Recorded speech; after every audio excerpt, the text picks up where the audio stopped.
حي على الفلاح.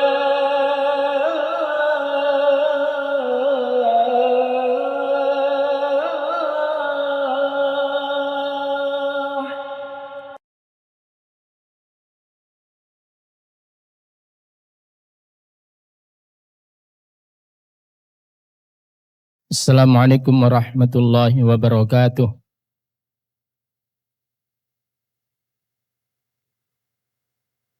Alhamdulillah. Alhamdulillahilladzi nahmaduhu wa nasta'inuhu wa nastaghfiruh.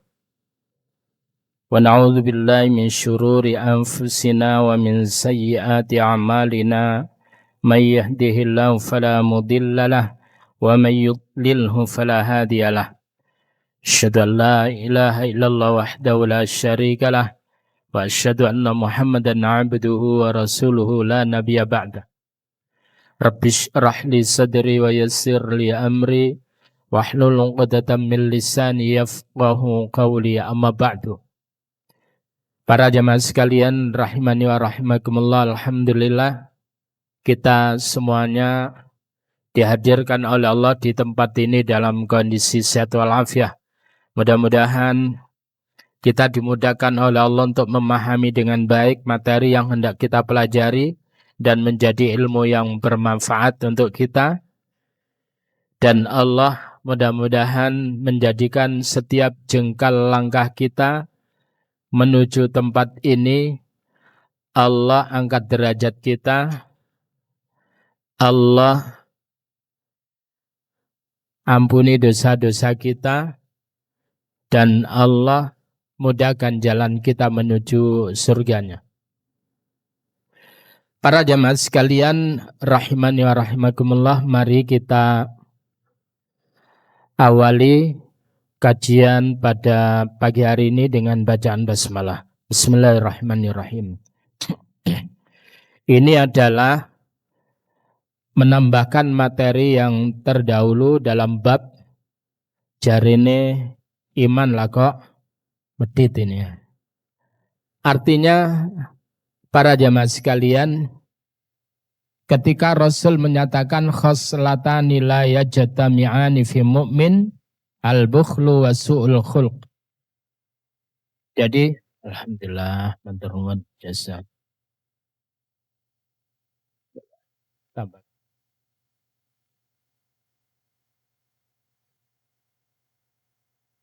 Ya. Khoslatani,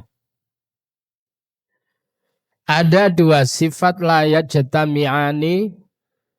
Yang kedua sifat itu tidak akan pernah berkumpul fi mu'minin, dalam hati orang beriman. Dua sifat ini tidak mungkin menyatu pada diri orang beriman. Apa itu? Adalah al-bukhlu, medit, kikir, wasu'ul khuluq, dan budi pekerti yang buruk. Para jamaah sekalian rahimani wa rahimakumullah, kenapa orang itu kikir? Itu karena begitu tinggi kecintaannya kepada dunia, sehingga terkadang sedikit aja itu adalah diperhitungkan, mengeluarkan sedikit. Bahasanya sampai ngemut permen, manis, marenung itu. Eman itu ini siapa sih?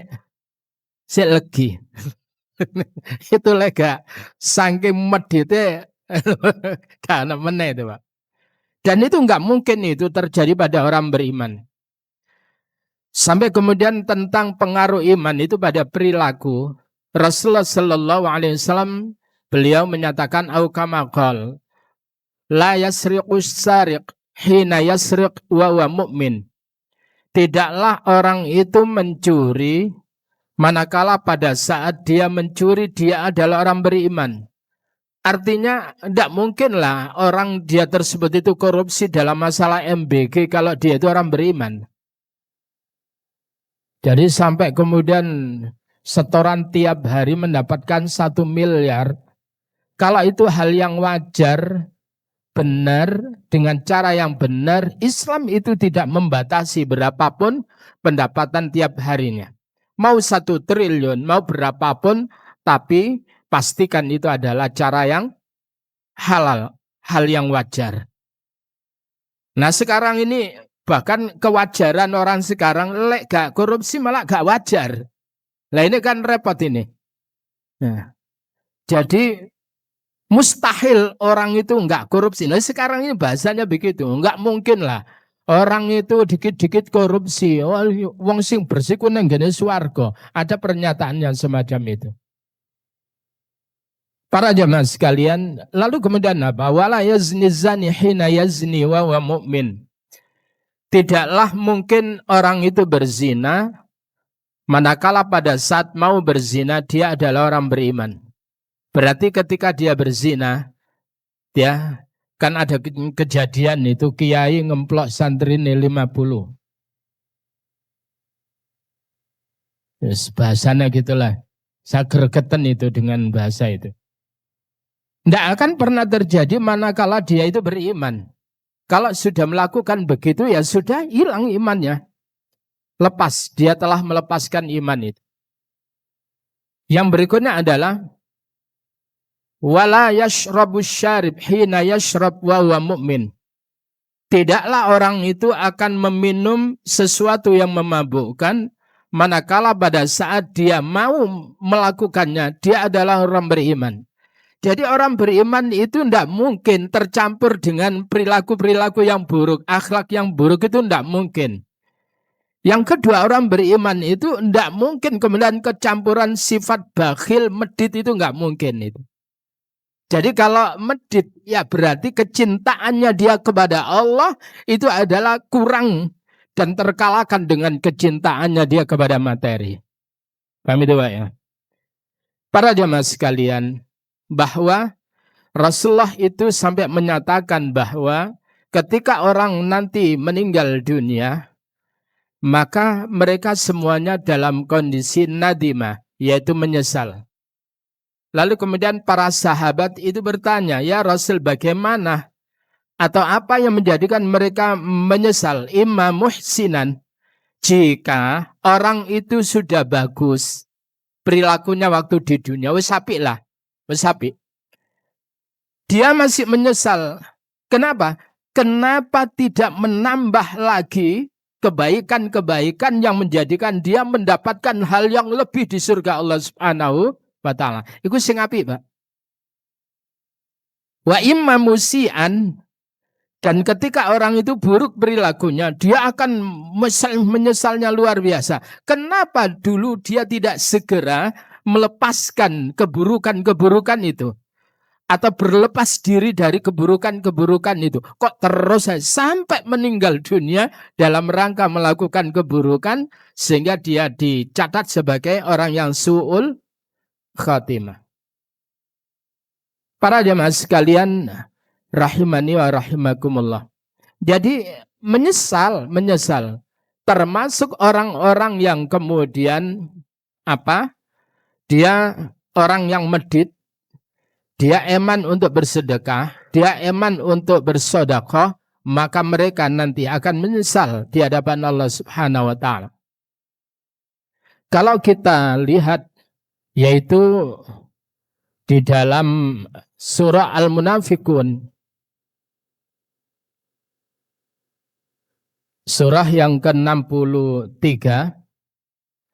ini bentuk penyesalannya yang luar biasa itu.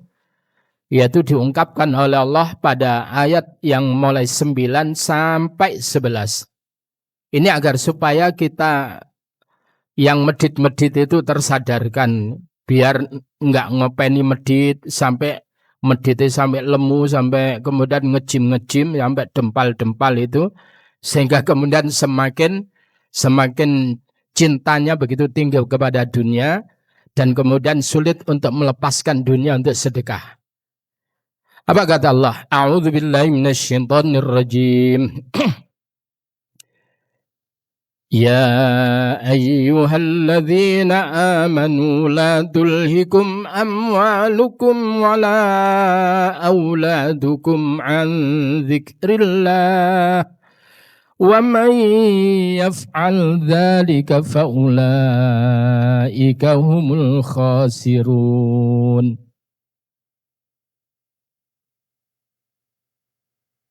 Ya ayyuhalladzina amanu, wahai orang-orang beriman, la tulhikum, jangan sampai melalaikan kalian.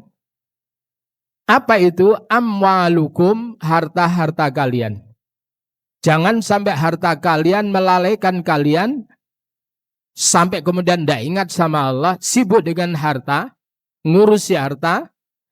Wala auladukum, dan jangan pula anak-anak kalian sampai melalaikan kalian pada Allah, an dzikrillah, dari mengingat Allah. Jangan sampai kesibukan kita di dalam mencari harta, di dalam ngopeni anak, jangan sampai kemudian hal itu melalaikan kita dari mengingat Allah. Allah yang memberikan harta kepada kita, sehingga orang yang tahu diri kepada Allah, dia bersyukur kepada Allah, dan dia semakin dikasih oleh Allah, semakin berucap alhamdulillah, semakin dekat, semakin kuat sandarannya kepada Allah. Kenapa? Karena dia tidak meletakkan harta di hatinya, tetapi harta itu berada dalam kekuasaan tangannya. Bukan dia dikuasai oleh harta. Dan jangan pula, begitu juga anak-anak itu juga karunia Allah. Karena karunia Allah, dulu kita kepingin punya anak. Kalau sudah kemudian dikarunia anak, maka manajelah anak kita, didiklah anak kita, supaya kemudian keberadaan anak kita memacu kita semakin berzikir kepada Allah Subhanahu wa ta'ala. Wa may yaf'al dzalik, barang siapa orang yang melakukan hal itu, artinya dia sibuk dengan harta, dia sibuk dengan anak, lalai dari Allah, faulaika humul khasirun, maka mereka adalah orang-orang yang merugi. Orang kalau sudah merugi gini nih Mbak, itu nanti di akhirat masalahnya nggak ada remedi. Ngerti remedi Mbak? Ada nggak pengulangan lagi? Ini contoh kasus ya, contoh kasus. Ketika orang yang syahid, itu kan rohnya itu diletakkan pada temboloknya burung yang hijau. Lalu kemudian bergelantungan burung tersebut itu terbang sampai ke surga. Sehingga kemudian roh ini merasakan nikmatnya ada di surga. Setelah itu kemudian Allah itu menawarkan kepada roh orang yang syahid ini, kamu pingin apa? Jawabannya gimana Mbak? Ya Rabb, tidak ada yang aku inginin lagi karena ini semuanya sudah luar biasa. Jadi enggak tamak Mbak, rohnya orang yang syahid itu enggak tamak itu. Lalu kemudian ditawari lagi, kue njaluk apa? Lagi-lagi pertanyaannya dijawab dengan jawaban yang sama. Sampai 3 kali Allah menawarkan juga jawabannya sama. Setelah itu kemudian roh ini bertanya kepada Allah, ya Rabb, bolehkah aku meminta suatu hal? Apa itu? Tolong engkau kembalikan aku ke bumi lagi, ke dunia lagi, agar supaya aku berjihad lagi, supaya aku syahid lagi. Karena aku telah merasakan imbalan yang luar biasa bagi orang yang syahid. Kira-kira ini diapresiasi enggak Pak, oleh Allah permintaannya ini? Itu kalau diiyakan Pak, habis Pak orang-orang Yahudi sekarang ini Pak. Karena ini lebih gila lagi di dalam berjuang, akan mati-matian lagi. Tetapi tidak diperkenankan oleh Allah orang yang syahid untuk kemudian hidup lagi ke bumi supaya ia dapat berjuang lagi. Tidak diperkenankan oleh Allah. Jadi lah ana wong mari ngene ngaku iki balak-balik diurip nambek pangeran sampai 9 kali. Mikir kalau diceritain gitu ndak usah gampang percaya. Itu Pak ya. Lalu kemudian kalimat berikutnya, wa anfiqu mimma razaqnakum, dan infakkanlah dari apa yang telah kami rezekikan kepada kalian, min qabli ayyatiya ahadakumul maut, sebelum datang kepada salah seorang di antara kalian kematian, mumpung durung mati, maka infakkanlah, sedekahkanlah sebagian daripada rezeki yang Allah amanahkan kepada kita. Fayaqul, kenapa kok begitu? Nanti ketika malaikat Israel datang, orang yang mau meninggal dunia itu akan mengatakan, Mbak, Rabbi, ya Tuhanku, laula akhartani ila ajalin qarib.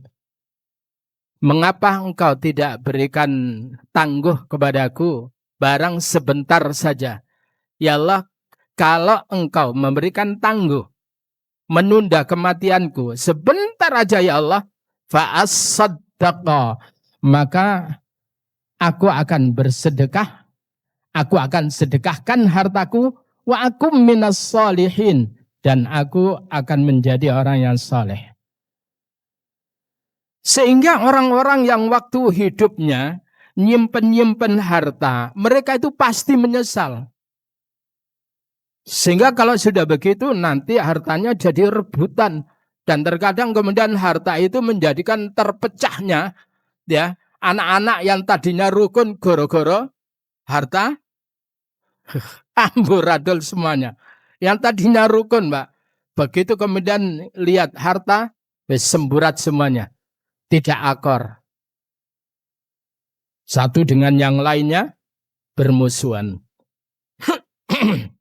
Lalu kemudian Allah katakan wala yu'akhirallah, dan sekali-kali Allah tidak akan pernah memberikan tangguh nafsan kepada seseorang idza jaa ajaluha, apabila datang ajalnya kepada orang itu. Jadi kalau sudah datang ajal ya sudah, raisa ditunda, raisa dimajukan, Mbak. La yastakhiruna wa la yastaqdimun. Tidak bisa ditunda, tidak bisa dimajukan. Kita minta, ya Allah, please ya Allah, orang yang aku cintai sudah meninggal dunia, please ya Allah, sekarang juga ya Allah. Tidak bisa. Paham itu ya? Kenapa? Karena belum datang saatnya. Kalau sudah datang saatnya, kayak dinin jenengan ngantuk itu loh, Pak. Jenengan tahu kapan mulai tidur itu jenengan tahu. Nah, sadar toh? Semara-mara padahal wis maca ayat kursi wis, al-mulk ya wis, kadang mendelik wae. Nggak tahu kemudian dengan tidak sadar di titik yang mana itu kita mulai tidur. Kita nggak sadar, Mbak. Kayak begitulah kematian itu. Ya, enak-enak sepeda motor se urip wonge wis banyak kejadian-kejadian itu. Nah, wallahu khabirum bima ta'malun. Allah itu khabir, maha mengenal bima ta'malun, terhadap apa yang kalian kerjakan. Oleh karena itu ciri orang yang beriman apa, Pak?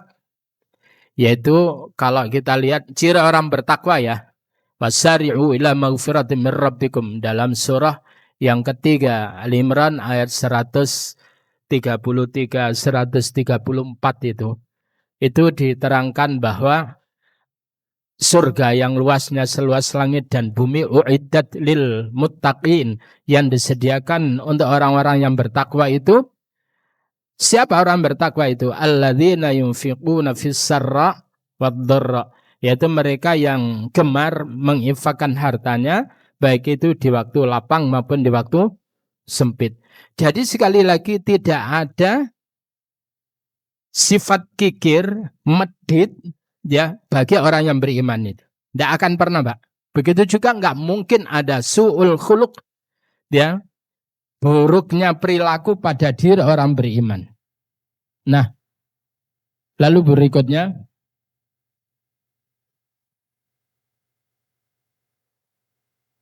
Haddatsana Abu Nuaim qala haddatsana Al-Amash an Malik bin Harith an Abdullah bin Rabi'ah qala kunna julusan inda Abdullah fadzakaru rajulan. Suatu ketika kami ini duduk-duduk di sisi Abdullah, lalu kemudian mereka menuturkan tentang rajulan seorang laki-laki, fadzakaru min khuluqihi, mereka kemudian menyebutkan tentang akhlak daripada laki-laki itu. Faqala Abdullah, ya, maka kemudian Abdullah itu mengatakan, ara'aitum law qata'tum ra'sahu akuntum tastati'una an tu'iduhu, ya. Para jamaah sekalian rahimani wa rahimakumullah. Jadi Abdullah itu mengatakan, bagaimana menurut pendapat kalian sekiranya kalian memotong ra'sahu, kepalanya, kepala orang itu, akuntum tastati'una an tu'iduhu, apakah kalian tersebut itu mampu untuk merubah daripada akhlaknya orang itu yang tadinya jelek terus jadi apik, ben anu bek-bek nih, terus dipotong ngono mari ngene akhlaknya jadi apik. Bahasanya begitu. Lalu kemudian qalu, mereka mengatakan, lah enggak bisa. Dipotong anggota tubuhnya itu kemudian tidak sekonyong-konyong kemudian merubah akhlaknya, enggak. Ya. Lalu kemudian apa? Qalu, ya, lalu kemudian farijluhu fayaduhu, bagaimana kalau dipotong tangannya? Juga enggak bisa merubah akhlak orang itu. Bagaimana kalau rijluhu, kalau kakinya yang dipotong? Sama lah, tidak bisa merubah akhlak orang itu. Jadi berubahnya akhlak orang itu bukan karena terpotongnya daripada anggota tubuhnya, bukan itu. Orang yang tadinya akhlaknya jelek, ndewablek pol, Mbak, kecelakaan sampai kemudian patah kedua kakinya, sing maune jelek ya tetap jelek. Apa yang merubah akhlak seseorang itu adalah ketika iman itu sudah masuk dalam dirinya. Ketika iman itu sudah masuk dalam dirinya. Iman itulah yang kemudian merubah Umar bin Khattab yang kasar, yang kerasnya kayak begitu. Tiba-tiba kemudian Umar bin Khattab itu begitu mudahnya tersentuh, begitu mudahnya untuk menangis. Ketika mendengar ayat-ayat Allah, begitu gampang untuk menangis. Kenapa? Karena iman itu kemudian sudah masuk landing, ambles nenggene hatine Umar bin Khattab. Itu Pak, iman. Lalu kemudian fa innakum la tastati'una an tughayyiru khuluqahu hatta tughayyiru khalqahu.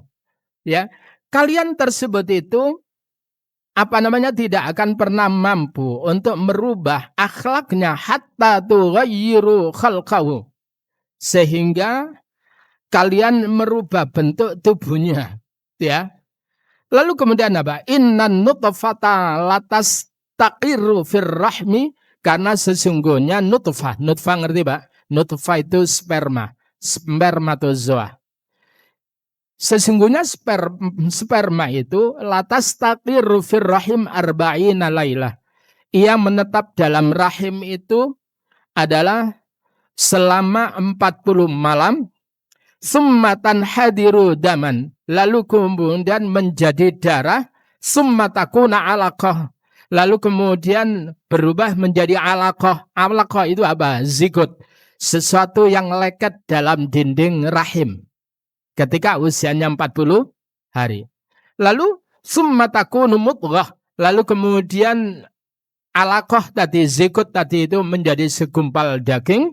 Summa yab'atsullahu malakan, kemudian Allah mengutus malaikat, fayuktabu, lalu kemudian dicatat apa rizquhu, fayaktubu, maka kemudian fayuktabu, maka kemudian dicatat rizquhu, rizkinya, wa khuluquhu, dan akhlaknya, wa syaqiyan au sa'idan, celaka dan beruntungnya orang itu, ada catatannya.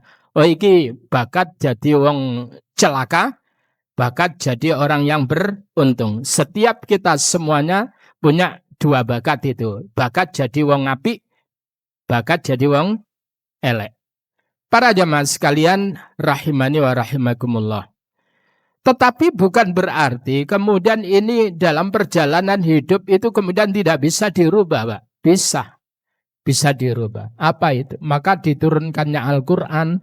Al-Quran itu adalah untuk melembutkan jiwa kita, melembutkan hati kita. Maka kemudian kita disuruh berzikir. Dengan zikir itu kemudian hati kita menjadi tenang. Ala bidzikrillahi tatma'innul qulub.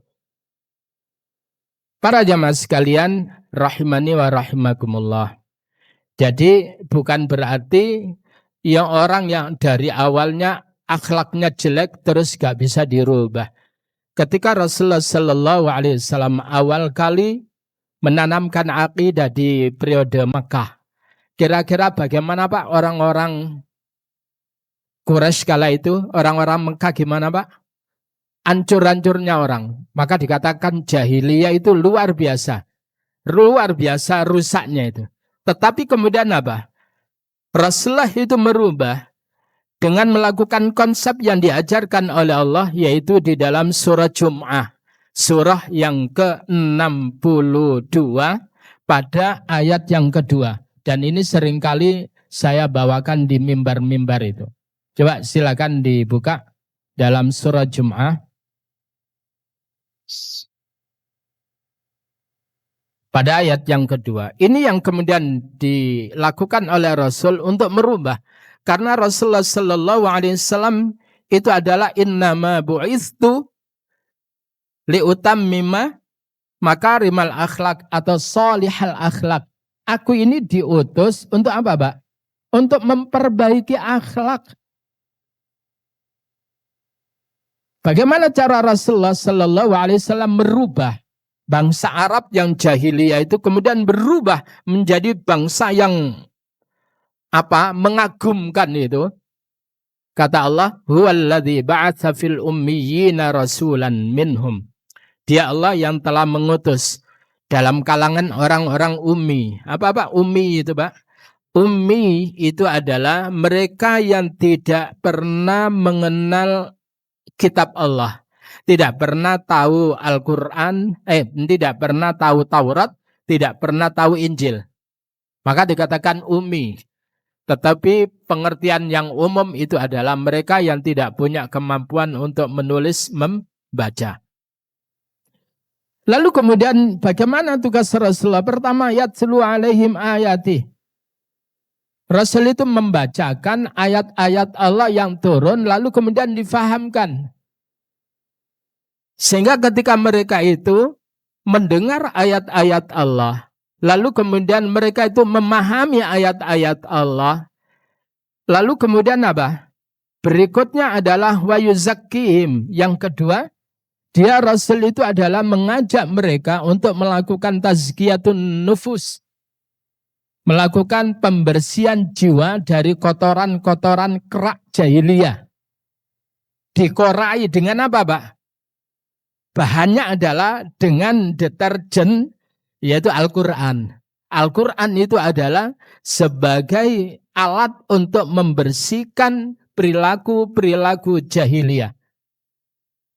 Caranya gimana? Rasul memberikan keteladanan. Rasul sudah mengamalkan sehingga kemudian menjadi qudwah, menjadi uswah. Kemudian ditiru oleh para sahabat. Kenapa? Mereka melihat begitu indah akhlak Rasulullah Sallallahu Alaihi Wasallam, maka kemudian dengan mengamalkan apa yang dia dengar dari Rasulullah, maka kemudian mereka pelan tapi pasti berubah. Contoh ekstrim, Mbak. Contoh ekstrim ini. Ketika masyarakat jahiliyah, ya, ini sudah iman, Mbak. Sudah mereka itu beriman. Pada saat turun tentang ayat yang menutup aurat perempuan itu adalah supaya menutup tubuhnya dengan hijab. Maka para suami, para lelaki yang mendengarkan firman Allah yang baru mereka dengar dari Rasul, apa yang dilakukan, Mbak? Mereka lari untuk mencari istri-istri mereka, untuk mencari anak-anak perempuan mereka, lalu dibacakan di hadapan mereka istrinya. Nggak usah nunggu engkau enggak, Mbak. Langsung mereka bergerak, mencari istrinya di mana, mencari anak-anak perempuannya di mana, lalu kemudian ketika dibacakan, gimana reaksi istri mereka, Pak? reaksi anak-anak perempuan mereka. Mereka yang tadinya pakaiannya blebet-blebet, ngerti Pak ya? Kan pakaiannya dibulet-bulet kayak. Saat itu juga mereka itu kemudian merobek kain sebagiannya, ditutupkan ke kepalanya, Pak. Paham itu ya? Jadi begitu responsifnya itu luar biasa. Ya, gak ngenteni wis engko ae lah aku duwe-duwe tak tukokno godhong sing iku sing landung. Ndak, Pak. Apa yang bisa ditutupkan mereka tutupkan. Contoh yang kedua. Ketika kemudian larangan tentang khomer, Pak. Dan mereka itu kan sebelumnya belum ada larangan tentang khomer. Bismillahirrahmanirrahim. Kalau ini bukan khomer ini, Pak. Ini seger ini, bismillahirrahmanirrahim. Bukan khomer tapi seger. Alhamdulillah. Urip kok enak temen ini.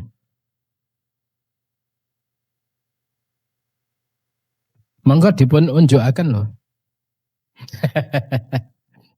Apa sih diunjukno?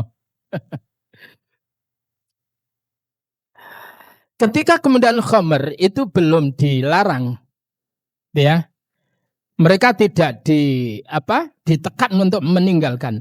Begitu kemudian turun ayat tentang supaya mereka meninggalkan khamr ini, sebelumnya kan biasa Pak mereka itu Pak. Wis biasa mabuk untuk kemudian mencari kehangatan. Suatu ketika kemudian ada orang yang mengimami, sahabat mengimami dalam sholat. Geger Pak. Kenapa? Karena ayatnya hilang sehingga merubah makna. Yang mestinya qul ya ayyuhal kafirun la a'budu ma ta'budun. Terus karya apa, Pak? Qul ya ayyuhal kafirun. Qul ya ayyuhal kafirun a'budu ma ta'budun. Parah toh? Kalau la a'budu ma ta'budun, aku tidak menyembah pada apa yang kalian sembah. Tapi ketika lanya hilang, a'budu ma ta'budun, aku menyembah pada apa yang kalian sembah. Ini gara-gara apa? Mabuk. Sehingga kemudian dilaporkan kepada Rasulullah. Tidak lama kemudian turun ayat yang melarang mereka tersebut untuk meminum khamr. Gimana Pak reaksi mereka?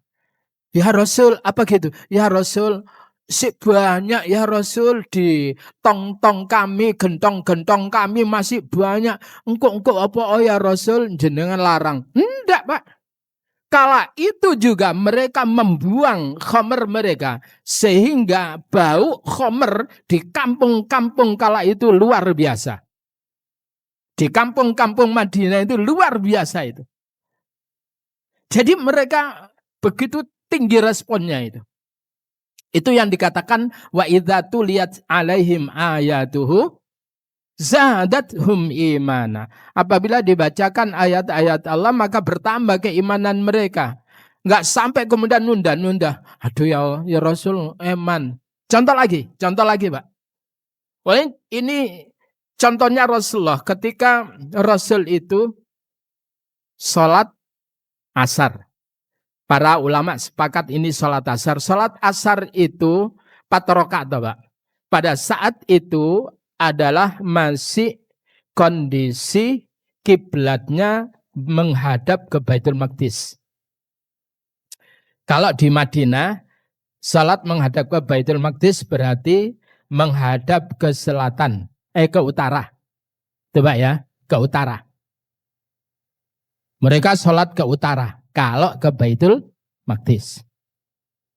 2 rakaat itu Rasulullah dengan para sahabat masih sholat menghadap ke Baitul Maqdis.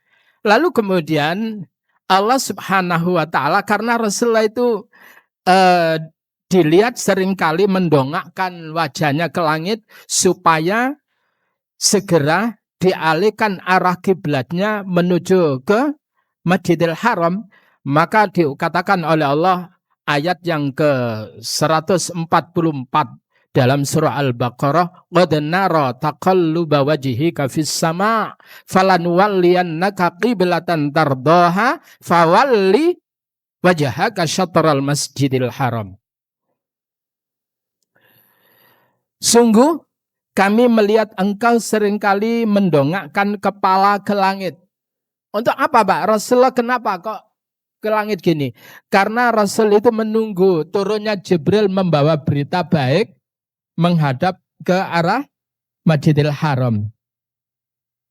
Lalu kemudian apa? Begitu Rasul itu masuk pada rakaat yang ketiga salat asar, maka kemudian Allah katakan fawalli wajhaka syatral masjidil haram.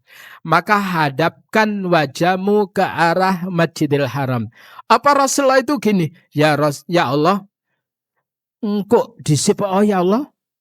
Yang kita tutup nih wong kari rong rakaat ae. Engko ae maghrib ta iku. Engko baru kemudian merubah. Enggak, Pak. Saat di tengah-tengah Rasul asyik untuk salat, maka saat itu kemudian Rasul kemudian merubah posisinya yang tadinya paling utara menghadap ke utara, itu kemudian berputar beliau kemudian ke posisi paling selatan menghadap ke selatan, yakni ke Masjidil Haram. Begitu, Pak. Loh, sahabat itu gimana, Pak? Sahabat kala itu mereka yang kemudian memiliki ghirah yang tinggi, kecintaan yang tinggi kepada Rasul, yang itba'nya kuat kepada Rasul, maka Rasul muter, mereka pun juga puter hadapannya. Jadinya menghadap ke selatan, utara, kemudian ke selatan. Itu terjadi pada tanggal 27 Rajab di tahun kedua Hijrah. Peralihan arah kiblat. Jadi begitu luar biasa respon mereka itu, diwacani ayat langsung merubah, Pak.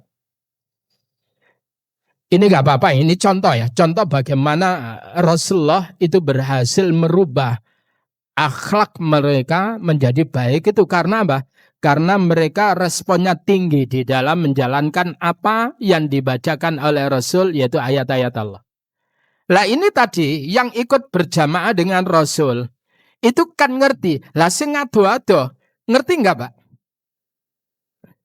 Wong ora ono setan gepeng ini. Gak ada HP.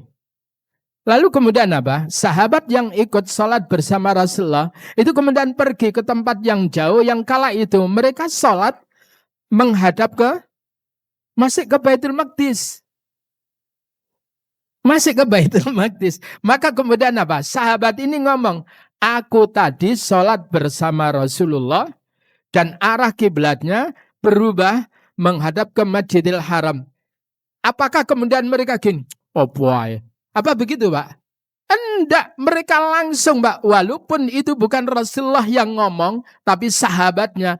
Mereka begitu mendengar membawa nama Rasulullah, langsung mereka itu merubah arah. Jadi itulah ketaatan mereka tanpa reserve. Kakak mikir-mikir, Pak. Kakak ngene-ngene. Dia langsung. Nah itu ya. Jadi wa yuzakkihim. Kenapa kemudian mereka menjadi masyarakat yang memukau? Karena mereka langsung mengamalkan apa yang diajarkan oleh Rasul. Lalu mereka dulu itu sudah terbiasa, Pak. Transaksi dengan model riba itu biasa. Bahkan di zaman jahiliyah, riba yang paling diminati itu kan riba nasi'ah itu. Riba nasi'ah itu. Riba nasi'ah itu saya berhutang kepada si Fulan, dia. Aku nyelek duitnya piro 10 yuta. Kapan balik no?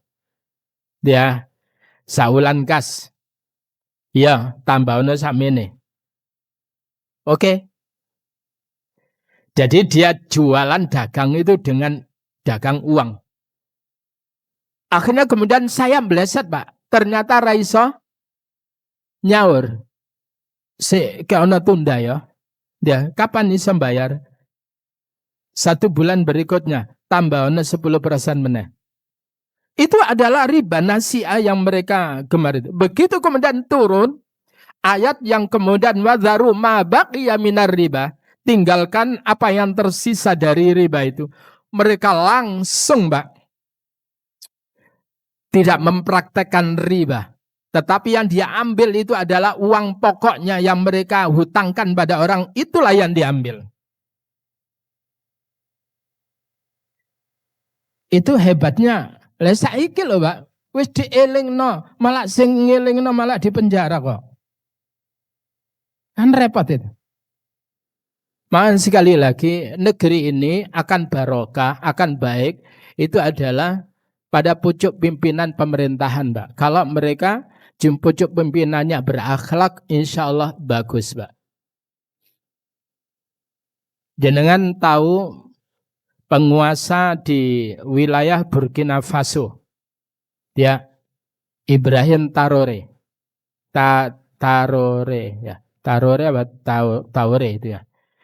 Itu anak muda, Pak. Islam, tegas, jujur. Negaranya yang tadinya miskin, sekarang gimana, Pak? Berlimpah. Itu karena pemimpinnya, Pak. Negara kita gimana, Pak? Ya wes, sampean sing jawab. Negara Burkina Faso. Siapa yang kemudian di Amerika yang gubernur yang muslim itu? Mamdani. Sekarang mulai tertata, Pak. Tertata. Karena pemimpinnya itu beriman, berakhlak, tertata. Allah yang menata. Kenapa? Allah menyatakan walau anna ahlal qura amanu wattaqau lafatahna alaihim barakatim minas sama'i wal ard. Sekiranya penduduk negeri itu mulai beriman dan bertakwa kepada Allah, tak buka ke pintu-pintu keberkahan dari langit maupun dari. Jadi negeri kita ini akan gagal untuk kemudian membangun generasi emas nantinya ketika pemimpinnya model kayak gini, Pak. Benar ini. Terus siapa? Yang diganti.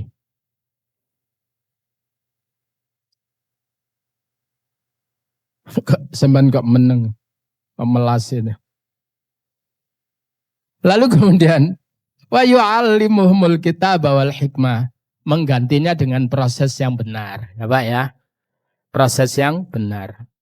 Mulane ojo karena tampilan Pak milih pemimpin itu. Paham ya? Sampean kena tampilan yang di paes, yang di lipstiki, hari sampean tertarik. Wa yu'allimuhumul kitab, dan kemudian apa? Rasul menerapkan, yaitu mengajarkan kepada mereka Alkitab. Al-Quran semuanya diajarkan oleh Rasul. Wal hikmata, dan hikmah. Apa itu hikmah? Yaitu al-hadis, as-sunnah. Wa in kanu min qablu la fi dhalalim mubin, dan tidaklah mereka sebelumnya la fi dhalalim mubin, melainkan mereka dulu itu adalah dalam kesesatan yang nyata, tapi begitu diajarkan Al-Qur'an, dikenalkan Al-Qur'an, mereka berubah, Pak. Loh saiki ada banyak tokoh-tokoh Islam di Indonesia itu kemudian berupaya untuk menggampangkan umat Islam kepada Al-Qur'annya. Mereka mengajak, ya apa carane wong Islam itu ragu dengan Al-Qur'an. Bahkan ada pernyataan yang sekarang ini mulai dibuka lagi. Lama sebetulnya ini. Sekarang mulai dibuka lagi di YouTube. Ada pernyataan. Mulai kapan ya? Ka'bah itu kemudian ditetapkan tempat yang suci. Bukankah dulu itu adalah tempat di dalam Ka'bah penuh dengan berhala? Di dinding-dinding Ka'bah luar penuh dengan berhala. Mulai kapan itu kemudian jadi tempat yang suci dengan sinisnya, Pak?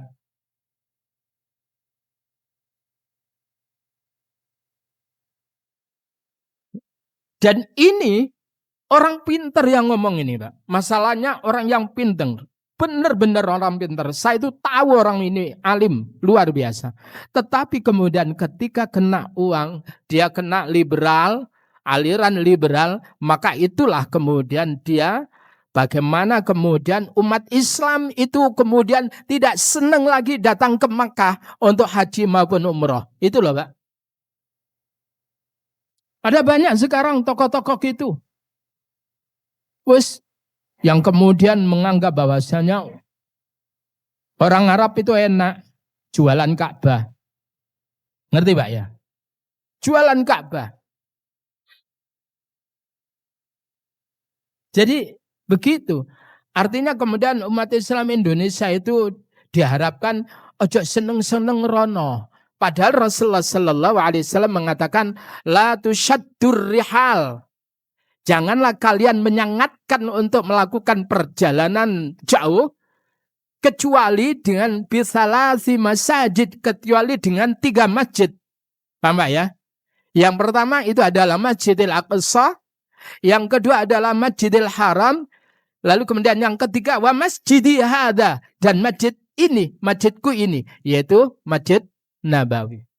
Ini Rasul yang ngomong. Jadi ketika ada orang yang kemudian melemahkan semangat umat Islam untuk pergi ke sana, berarti sama dengan dia berupaya memadamkan apa yang pernah disuarakan oleh Rasulullah Sallallahu Alaihi Wasallam.